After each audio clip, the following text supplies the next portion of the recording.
sangat mungkin minimal jadi sotapana kehidupan sekarang juga. Berarti komporin nih ya. Sangat mungkin karena bahkan menjadi arahat pun kehidupan ini mungkin. Nothing is impossible. Sekali lagi, nggak ada yang nggak mungkin. Nah, karena Anda harus yakin sama Dhamma itu sendiri.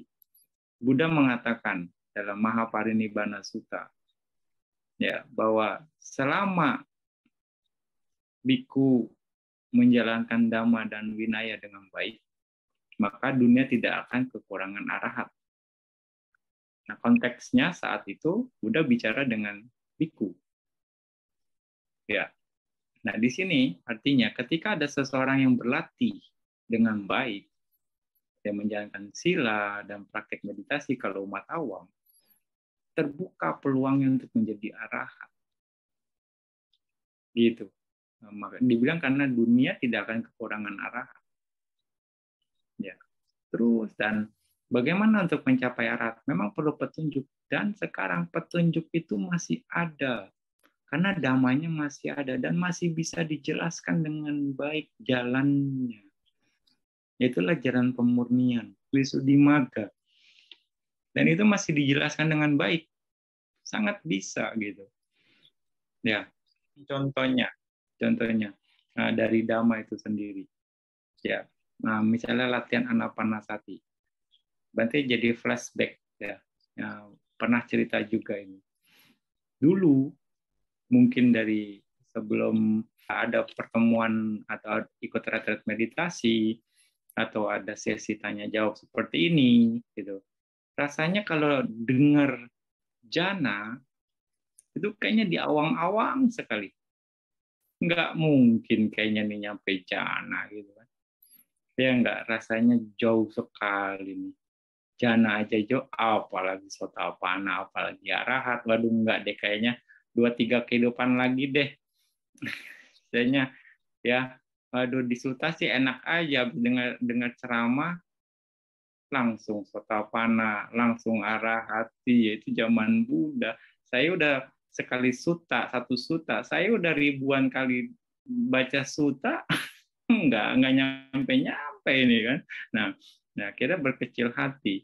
Nah, tapi setelah ikut retret, mendengar pengalaman yogi yang lain, lihat sesi interview ya seperti pertemuan ini, Anda mendengar sendiri pengalaman-pengalaman meditator. Oh, begitu misalnya mengamati napas dengan baik, artinya dia bisa menjaga kualitas konsentrasinya dengan baik, muncul loh cahaya, muncul nimitta, ya kan? Ada pencapaiannya saat itu. Nah, itu kan pembuktian dari teori, karena Buddha juga mengajarkan ada nimitta, parikama nimitta, ugaha nimitta, dan patibhaga nimitta dalam teks ya. Itu adalah bentuk pembuktian ya, pembuktian dari Dhamma itu sendiri. Oh, ternyata bisa ya, ada. Nah, akhirnya dari sana terus dilanjutkan lagi semakin kuat. Akhirnya dengan mengamati patibhaga nimitta, seseorang bisa mencapai jana. Oh, ternyata jana bisa dijelaskan ya. Prosesnya seperti ini dan ada juga loh yang mencapai. Atau ada meditator yang cerita, saya sudah latihan di jana pertama sekian jam, di jana kedua sekian jam, jana ketiga sekian jam. Nah, oh ada ya, mendengar sendiri gitu. Akhirnya, oh iya, ternyata jana bisa dicapai. Dan ngerti bahwa untuk bisa mencapai jana, tidak dengan nafas, tapi dengan patibhaga nimitta yang dihasilkan oleh konsentrasi pada nafas. Makanya dibilang anapana patibhaga nimitta. Itu yang membuat seseorang mencapai jana. Oh, seperti itu ya prosesnya ya. Oh, prosesnya bisa dijelaskan dan ada yang misalnya merealisasinya.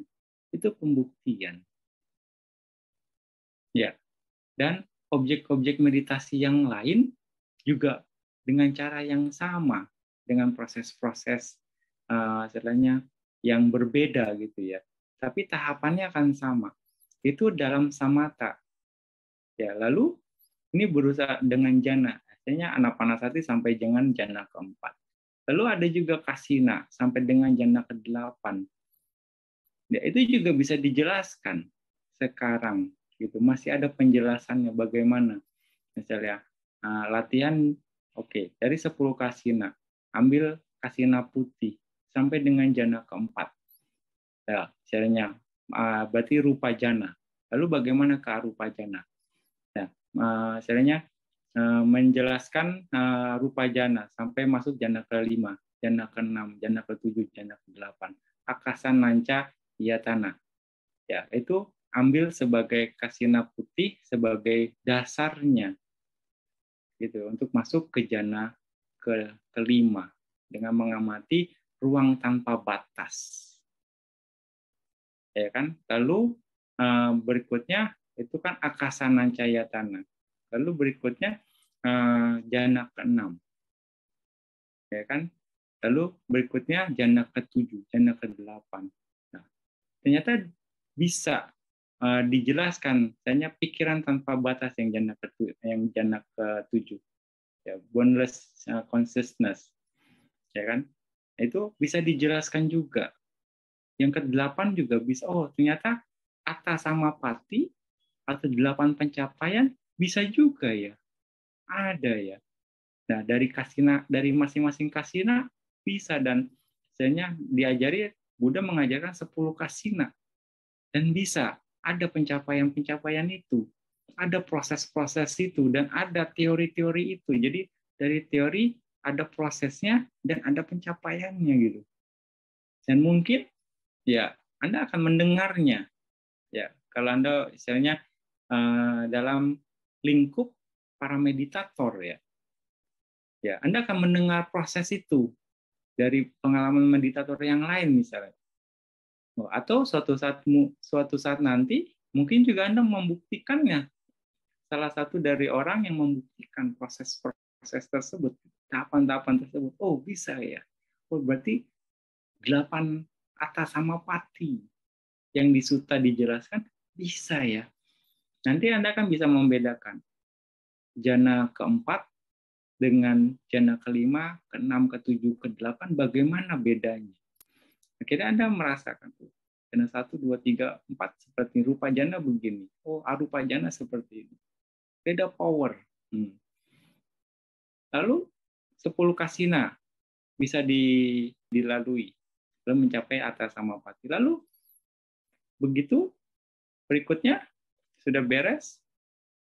Artinya penjelasan tentang vipassana. Bagaimana bervipassana itu sendiri? Vipassana mengambil objek adalah paramata dhamma, nama dan rupa. Ya, nama dan rupa. Nah, nama rupa itu sendiri bagaimana? Nama itu sendiri bagaimana? Ini di breakdown.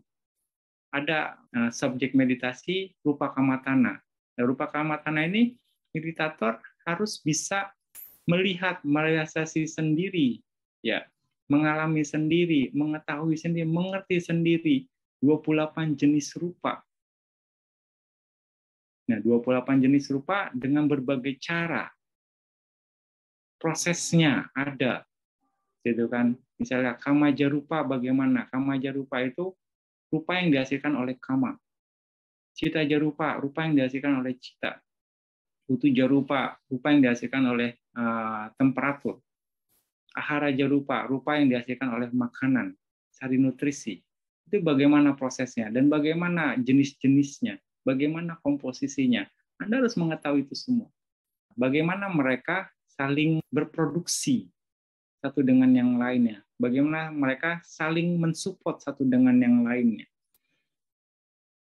Dan bagaimana mereka bisa istilahnya habis masanya. Nah, karakteristiknya Anda harus mengerti. Ciri fungsi, manifestasi, dan sebab terdekatnya juga Anda harus pahami itu semua. Dan Anda melihat, untuk itu Anda perlu konsentrasi, disupport oleh konsentrasi untuk mengetahui itu semua. Yang tadi Bante cerita tentang suara. Nah, suara itu ternyata benturan dari unsur tanah. Benturan dari unsur tanah yang ada di dalam kalapa itu sendiri. Artinya menghasilkan suara. Begitupun cahaya yang tadi dijelaskan, cahaya kebijaksanaan. Cahaya kebijaksanaan itu muncul, tercipta karena perpaduan atau kombinasi proses yang saling berkesinambungan antara satu kalapa dengan kalapa yang lain. Karena dalam satu kalapa ada unsur warna dan unsur cahaya. Ya kan, kalau Anda belajar Abhidhamma, Anda akan mengerti ini. Dalam satu kalapa yang berjumlah 8, ya, itu ada unsur patawi, apo, tejo, wayo. Tejo, api. Ya kan? Patawi, apo, tejo. Ini unsur api. Wayo. Lalu wana, ganda, rasa, oja. Wana ini warna. Dalam satu kalapa ada 2 unsur yang bisa membuat kalapa itu terang. Dan kalapa itu nggak cuma 1. Miliaran momen muncul, dia berbarengan luar biasa. Ya, kalau kamanya superior, dia pun akan jadi superior dan akan menghasilkan banyak. Kalau Anda makan makanan enak, ciapo, itu juga akan menghasilkan ahara rupa yang banyak dan superior, powerful. Nah, makanya perlu makan enak biar sehat. Ya, kalau pikiran Anda happy, pikiran Anda positif, itu juga akan menghasilkan cita jarupa yang superior. Ya, pikiran yang tenang, terkonsentrasi, itu juga menghasilkan cita jarupa yang superior dan banyak. Anda akan melihat itu. Nah, Anda akan mengerti, oh, kalau lagi mumet, lagi stres, ya cita jarupa Anda juga inferior gitu. Makanya kusam, ya kan, pemikirannya kusut, mukanya itu nggak cerah. Nah, itu karena cita jarupanya inferior, gelap jadinya. Nah, proses-proses itu harus Anda ketahui, gitu. Akhirnya mengerti prosesnya. Oh, ternyata seperti ini. Lalu begitu juga bagian namanya ya. Nama itu batin. Yang tadi Bante cerita, cita dan cetastikanya berapa. Lalu prosesnya bagaimana, cita witinya bagaimana. Nah, itu semua kombinasi antara nama dan rupa. Akhirnya Anda mengerti bahwa nggak ada satu komposisi yang tunggal. Semua adalah satu proses yang saling berkesinambungan. Nggak ada yang dominan di sini. Dan dari proses nggak ada yang dominan ini, yang satu dengan yang lain saling membutuhkan, satu dengan yang lain saling mengkondisikan, ternyata itu pun juga muncul lenyap. Nggak kekal juga. Udah tidak ada yang bisa berdiri sendiri, prosesnya pun berubah. Pemahaman Anda akan, oh, ternyata memang nggak ada diri. Kalau nggak ada diri, berarti nggak ada rohnya dong. Mengerti akhirnya konsep anatta, ya, tanpa diri, tanpa kekayanya nggak ada satu yang tunggal. Nah, dengan begitu keyakinan Anda makin mantap. Makanya dengan pemahaman itu, Sakaya Ditti Anda terus hancur, mulai bergoyang, karena Sakaya Ditti menganggap ini saya, itu dia, itu ada jiwa yang kekal. Begitu Anda melihat itu semua dengan apa adanya, dengan kemampuan pikiran Anda, mana yang dibilang saya? Badan ini ternyata cuma kalapa aja, internal, eksternal juga sama kalapa aja. Dia juga muncul lenyap saja, anicca, selalu berubah. Karena berubah tidak memuaskan. Karena tidak memuaskan, nggak ada intinya. Jadi yang mana yang saya? Itu dia si A. Yang mana yang A? Wah, berarti ini nggak ada yang bisa dipegang. Itu secara materi. Secara pikiran juga sama. Wow, ternyata selama ini Nah, saya memegang pandangan yang salah terhadap, nah itulah kemelekatan terhadap pandangan akhirnya bisa terurai. Ternyata melekat terhadap pandangan itu, oh ternyata itu adalah loba diti. Menganggap ada sesuatu, loba diti. Oh saya yang paling hebat, oh itu loba mana ternyata. Saya yang paling berkuasa, oh itu loba mana. Unsur loba dengan kesombongan. Atau menganggap saya, semoga saya umur panjang, semoga saya mau begini, oh saya, semoga saya, oh ternyata itu loba diti. Yang memegang pandangan salah terhadap diri, sakaya diti. Ada eksistensi, ternyata ini nggak ada semua. Akhirnya Anda ngerti proses itu. Sakaya diti Anda bergoyang. Karena Anda membuktikan proses-proses itu sendiri, keraguan Anda terhadap Dhamma makin goyang juga. Sada Anda makin kuat. Karena Anda membuktikan. Ya kan? Sakaya diti udah bergoyang. Terus wicikica Anda bergoyang.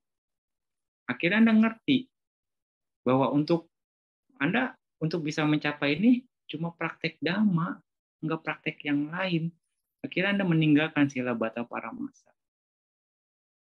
Hanya praktek Dhamma dengan benar. Praktek Dhammanya apa? Sila samadhi panya. Saya meyakini ini, tidak yang lain, tidak praktek-praktek yang lain yang dijanjikan lah atau bagaimana, tidak. Hanya praktek Dhamma yang akan menuju pembebasan saya. Anda makin mantap. Tiga ini makin, misalnya Anda tidak berpaling terhadap Dhamma. Ajaran-ajaran yang lain tidak, karena Anda sudah membuktikan semua. Semua bergoyang nih. Sakaya diti, wicikica, sila bata paramasa bergoyang. Ditambah kematangan parami Anda, ditambah kematangan kebijaksanaan Anda dan didukung oleh parami, Maggapala akan Anda tembus. Anda jadi Sotapanna. Kira-kira seperti itu ya. Gampang sekali Bante ngomongnya ya. Kira-kira prosesnya begitu. Nah, nah ini kan Sotapanna bagaimana? Bisa dijelaskan enggak? Bisa kan? Ini penjelasannya. Kurang lebih lah secara ini. Bante hanya secara general saja. Tapi prosesnya itu mungkin nggak jadi arahat. Apa dijelaskan lagi bagaimana proses jadi arahat? Ayo, ya kan? Jadi minimal Sotapanna sangat mungkin, apalagi juga arahat sangat mungkin. Masih prosesnya ada, penjelasannya ada. Nah, tinggal Anda yang membuktikan. Makanya, saya sebagai Buddhis, Bante ngomporin nih, harus punya keyakinan bisa jadi Sotapanna. Saat ini juga, tinggal Anda mau atau tidak, itu saja. Tinggal Anda bisa konsisten atau tidak, itu saja. Ya, kayaknya jangan cuma ngomong doang, no action talk only, NATO, no. Anda harus sinkron. Sesuaikan dengan ini Anda, tujuan Anda tetapkan. Oke, ya. Tapi bagaimana Anda mengarahkan diri Anda menuju ke tujuan itu terus saja. Jangan ragu, jangan takut, ada harapan, jalankan saja terus, pasti bisa. Masalah parami, jangan bicara masalah parami. Saya nggak punya parami, Bante. Jangan seperti itu. Kita semua jadi manusia, kenal Dhamma, dan bisa praktek Dhamma, itu paraminya udah besar sekali. Dan kita mudah untuk akses Dhamma sekarang, dan praktek Dhammanya mudah sekarang ini. Itu bentuk parami yang sangat besar. Ya, tinggal mematangkan saja kebijaksanaan Anda. Ya, untuk mematangkan parami yang lain, untuk mendukung, membuat parami yang lain mendukung. Nah, gitu ya.